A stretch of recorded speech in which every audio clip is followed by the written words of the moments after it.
Make T V کے تمام معزز ناظرین کو خوش آمدید۔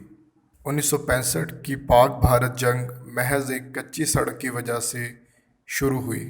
سندھ کے ویران اور سنسان علاقے میں ڈنگ اور سرائی کے علاقوں کو ملانے کے لیے پاک فوج نے 18 میل طویل پختہ سڑک بنائی، جس پر سرحدی جھڑپیں شروع ہوئیں اور پھر دونوں ملکوں میں جنگ چھڑ گئی۔ پاکستان اور بھارت کی اس پہلی باقاعدہ جنگ میں افواج پاکستان کے سپہ سالار جنرل موسیٰ تھے، جبکہ پاکستان کے فیلڈ مارشل جنرل محمد ایوب خان تھے۔ ان کی شخصیت، مزاج، کامیابیوں سے متعلق تو بہت سی کتابیں لکھی گئی ہیں، لیکن ہمارا موضوع یہ ہے کہ پاک بھارت جنگ کیا پاکستان نے شروع کی یا بھارت کی طرف سے؟ اس سرحدی نتائج کا جو پاک بھارت جنگ کا نقطہ آغاز تھا، بتایا تو یہ جاتا ہے کہ بزدل اور ڈرپوک دشمن نے 6 سپٹمبر کو اچانک رات کی تاریکی میں حملہ کر دیا، لیکن اس جنگ کا آغاز بہت پہلے ہو چکا تھا۔ رن آف کچھ کا علاقہ قیام پاکستان کے بعد سے ہی متنازع سمجھا جاتا تھا، اس لیے دونوں ملکوں نے یہاں چیک پوسٹیں بنانے سے گریز کیا۔ جنوری 1965 میں بھارت نے یہاں ڈنگ اور سرائی کو ملانے کے لیے کچی سڑک بنائی تو بھارت نے سفارتی سطح پر احتجاج کیا کہ یہ علاقے تو قیام پاکستان سے ہی ہمارے کنٹرول میں ہیں۔ بھارت بھی خم ٹھوک کر میدان میں آ گیا اور کانجر کوٹ قلعہ سے نصف کلومیٹر کے فاصلے پر سردار پوائنٹ کے نزدیک چیک پوسٹ قائم کر دی، جس کا نام سردار پوسٹ رکھا گیا۔ پاکستان کو اس علاقے میں واضح برتری اور فوقیت حاصل تھی۔ یہ علاقہ بدین ریلوے اسٹیشن سے 26 میل دور تھا اور وہاں سے کراچی تک کا فاصلہ 113 کلومیٹر تھا، جہاں پاکستان کے 8ویں ڈویژن کا ہیڈ کوارٹر تھا۔ بھارتی سپلائی لائن کے قریب ترین ریلوے اسٹیشن بھوج تھا، جو 110 میل کے فاصلے پر تھا، اور وہاں سے قریب ترین 31ویں بریگیڈ کا ہیڈ کوارٹر احمد آباد میں، جو وہاں سے مزید 180 کلومیٹر کے فاصلے پر تھا۔ اس وقت کے کمانڈر ان چیف جنرل موسیٰ کی طرف سے 51ویں بریگیڈ کے کمانڈر جنرل اظہر کو پیش قدمی کا حکم ملا اور بھارت کے سردار چیک پوسٹ تباہ کرنے کا ٹاسک دیا گیا۔ 19 اپریل کی رات پاک فوج نے حملہ کر دیا اور پہلی کوشش میں کامیابی نہ مل سکی۔ جب 14 گھنٹوں کے مقابلے کے بعد فائرنگ تھم گئی تو بھارتی جوان چوکی خالی کر کے پسپا ہو گئے۔ پاکستانی فوجیوں کو پسپائی کا علم نہ ہو سکا اور وہ بھی اپنے مورچوں میں واپس چلے گئے۔ جب بھارتی فوجیوں کو معلوم ہوا کہ پاکستان فوج ان کی چوکی پر قبضہ نہیں کر سکی تو شام ہونے سے پہلے ہی چوکی پر واپس لوٹ آئے اور لڑے بغیر ہی چوکی کا کنٹرول دوبارہ سنبھال لیا۔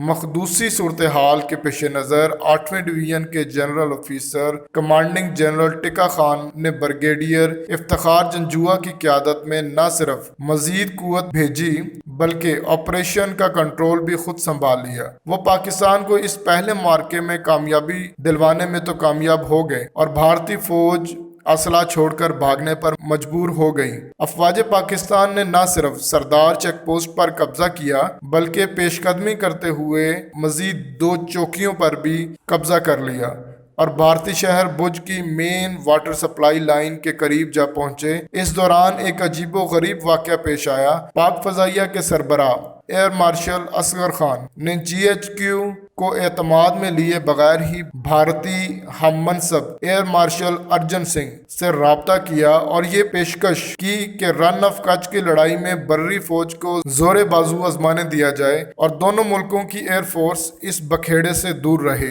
بعد ازاں اظہر خان نے اپنے اس اقدام کی وضاحت کرتے ہوئے کہا کہ بھارت کی ایئر فورس کو پاکستان کی ایئر فورس پر سبقت حاصل تھی اور ہم اپنی زمینی فوج کا اتنا ساتھ نہیں دے سکتے تھے جتنا بھارتی فضائیہ اپنے دستوں کو کور فراہم کر سکتی تھی۔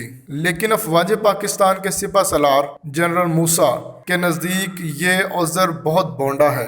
انہوں نے اپنی کتاب جوان ٹو جنرل میں اپنے اختلاف ویڈیو میں آگے بڑھنے سے پہلے نئے آنے والے دوستوں سے درخواست ہے نیچے نظر آنے والے سبسکرائب کے بٹن پر کلک کر دیں اور ساتھ نظر آنے والی بیل آئیکن کی گھنٹی کو ضرور دبا دیں تاکہ ہماری ویڈیو سب سے پہلے آپ تک ہی پہنچے کا برملا اظہار کرتے ہوئے لکھا ہے کہ ہماری مالی پور ایئر فیلڈ رن آف کچھ کے بالکل قریب تھی اور پاک فضائیہ کے F-867 طیاروں کو بھارتی ایئر فورس پر برتری حاصل تھی۔ اگر بری فوج کو پاک فضائیہ کور دیتی تو صورتحال کچھ مختلف ہوتی۔ اپریل 1965 میں رن آف کچھ کے معرکے میں کامیابی کے بعد پاکستان کی بری فوج کے حوصلے اس قدر بڑھ گئے کہ کشمیر کی آزادی کے اس مشن کو مکمل کرنے کی منصوبہ بندی ہونے لگی جو 1948 میں جنگ بندی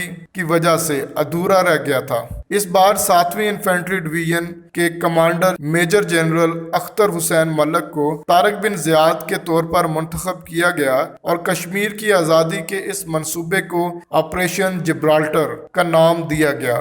بری فوج کو آزاد کشمیر ریجمنٹ کو جبرالٹر فوج میں تبدیل کر دیا گیا، جبکہ ہزاروں نوجوانوں کو جذبہ جہاد کے تحت بھرتی کر کے راولاکوٹ کے راستے بھارت کے زیر انتظام کشمیر بھیجنے کا سلسلہ اگست میں شروع ہوا۔ آپریشن جبرالٹر اس منصوبے پر لانچ کیا گیا کہ کشمیری بھارت کے خلاف اٹھ کھڑے ہوں گے اور بھارت بین الاقوامی سرحد عبور نہیں کرے گا، مگر یہ دونوں باتیں خیال خام ثابت ہوئیں۔ جبرالٹر فورس کے کمانڈوز ایک ایک کر کے پکڑے جانے لگے اور بھارت نے آگے بڑھ کر حاجی پیر اور کارگل کے دروں پر قبضہ کر لیا۔ پاکستان نے اس صورتحال سے نمٹنے کے لیے آپریشن گرینڈ سلام لانچ کر دیا، جس کا مقصد چھم سے پیش قدمی کرتے ہوئے اخنور پر قبضہ کرنا تھا تاکہ بھارت کی سپلائی لائن منقطع کر دی جائے۔ پاکستانی دستوں کی پیش قدمی کا سلسلہ جاری تھا اور عین ممکن تھا اس پر بھارت کو شکست ہو جاتی، مگر پاکستان کے سپہ سالار جنرل موسیٰ نے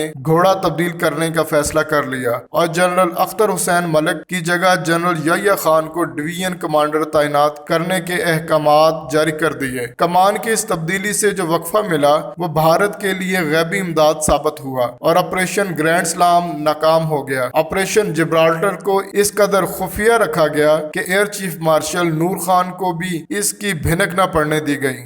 جب کارروائیاں شروع ہوئیں تو پاک فضائیہ کے سربراہ ایئر مارشل نور خان نے بری فوج کے کمانڈر ان چیف جنرل موسیٰ کو ٹیلی فون کیا اور کافی دیر کوریدنے کے بعد جنرل موسیٰ نے خسیانی مسکراہٹ کے ساتھ اعتراف کیا کہ ہاں، اس طرح کا کوئی آپریشن جاری ہے۔ ایئر مارشل نور خان نے 6 سپٹمبر 2005 کو انگریزی اخبار ڈان کو انٹرویو دیتے ہوئے کہا، بری فوج نے ایک بہت بڑا جھوٹ بول کر قوم کو گمراہ کیا کہ یہ جنگ پاکستان نے نہیں بھارت نے چھیڑی تھی اور اس میں پاکستان کو بڑی فتح نصیب ہوئی۔ چونکہ اس جھوٹ کی تصحیح نہیں کی گئی، اس لیے فوج اپنے ہی گھڑے گئے افسانے پر یقین کرتی ہے اور اس وقت غیر ضروری جنگ لڑ رہی تھی۔ بہرحال بھارت نے مشتعل ہو کر 6 سپٹمبر کو پاکستان پر حملہ کر دیا۔ دونوں ملک 1965 کی جنگ میں دشمن کو ناکوں چنے چبوانے کا دعویٰ کرتے ہیں، تو ایسے میں یہ سوال اٹھتا ہے